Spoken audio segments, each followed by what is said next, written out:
Hey, and welcome back to part 2. I'm going to call this part guitars. I thought at this stage it'd probably be a good idea to introduce the guitars so you can appreciate better the different techniques and choices between the guitars and why. They all have subtle different uses, so I thought I'd introduce those and the mandolin and move on to things like EQ. The art of EQing, equalizing, changing and moulding the shape of sound, which will probably be a third video close after this one.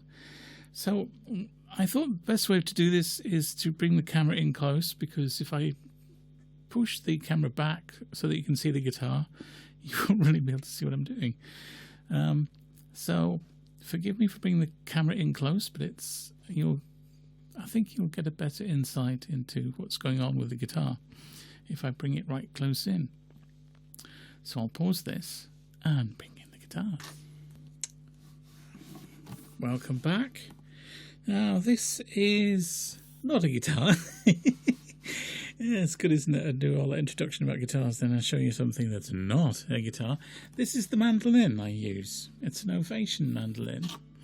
Now, most people think of a mandolin as being, well, you would expect a mandolin to sound a little bit Greek or Italian, where they do the,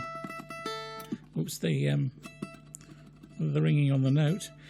But I don't play a mandolin like that. It's extremely difficult to do that. But my approach when I picked up the mandolin, being a guitarist, was to play it like a guitar.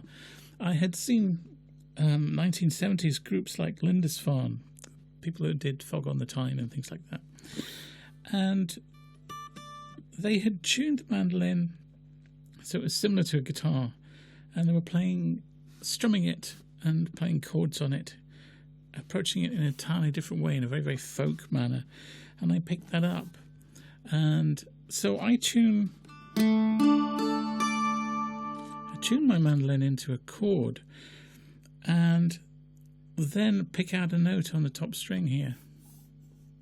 I play a secondary melody, and it's a very good way of backing the music that I do.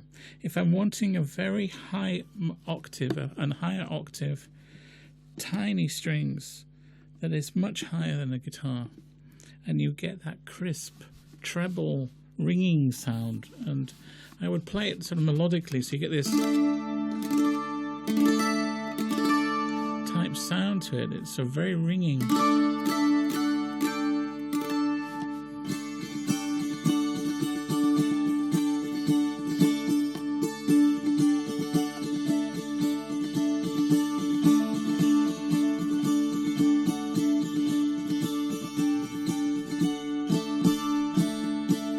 You get the idea.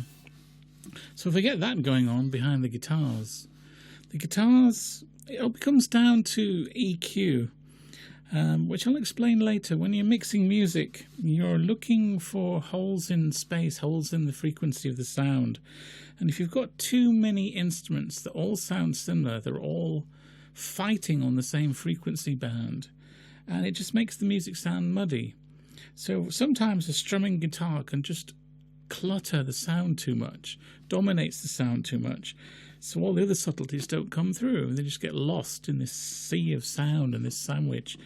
So I started to pick up this mandolin ringing. If I wanted a strumming sound, but it was just nice and ringy and whispery, and it was just enough to be in the background, just to give it a percussive edge. And that's why I sometimes pick the mandolin up. It's a lovely, lovely instrument. Really, really decorative as well. That's beautiful. Okay, I will move on to the Spanish guitar. So I'll just pause the camera again. Hi, welcome back. It's a bit tricky trying to film all this in the studio. It's not really designed for it. Okay, this is my Spanish guitar, classical guitar. Nylon strings, wooden body. Now, I don't record in microphones because, well, it's very, very difficult to record an acoustic guitar with a microphone, because all kinds of things can go wrong. It'll pick up record seagulls, it'll record anybody knocking on the door, or if I sneeze, or if the microphone moves, you lose the signal, things like that. It'll get all recorded, every little bump and noise. So this has got an inbuilt pickup system. And if I just do that to camera, you can probably see this. That's the pickup system. So it controls tone and volume. And there's a lead here in the back of the body that goes into the studio. So it's recorded electronically, but it's an acoustic instrument, which gets, well, it's a way of avoiding all the noise and the dirt and interference and things like that, and makes recording a lot easier. Now, I use this to give that Spanish flavour, that classical flavour. It's a totally different way of playing. You can be very, very subtle, or you can be a bit folky and fast. I mean, I play it very differently as well to get different tones. There's some very different approaches. So if I'm playing down here, I get a mellow sound. But if I play up here, I get this sort of very right over the bridge there. I get a much faster, sharper tone to it. So it's, you can hear that attack. Whereas if I go and go up here again, see the difference?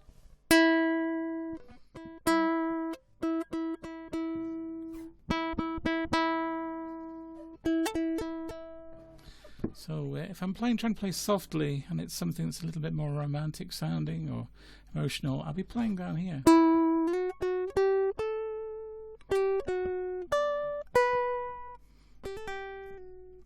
Whereas if I want to go faster, it'll be up here.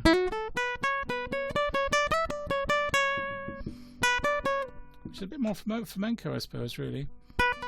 Now, if you notice, I'm not using any picks. By picks, I mean a plectrum, piece of plastic. I don't generally play with picks at all on Spanish guitar. I'm using that finger. Not being rude, I will use that finger. It's why I've always generally got a longer fingernail there on this hand, and I can just somehow feel the pressure of the note better. It's a personal way of playing. I picked it up off Mark Knopfler. I mean, I don't know him, but by watching what he did, he's always playing with his fingers rather than picks. You can just feel the sensitivity in the string better, I find. So you can be a lot more expressive somehow.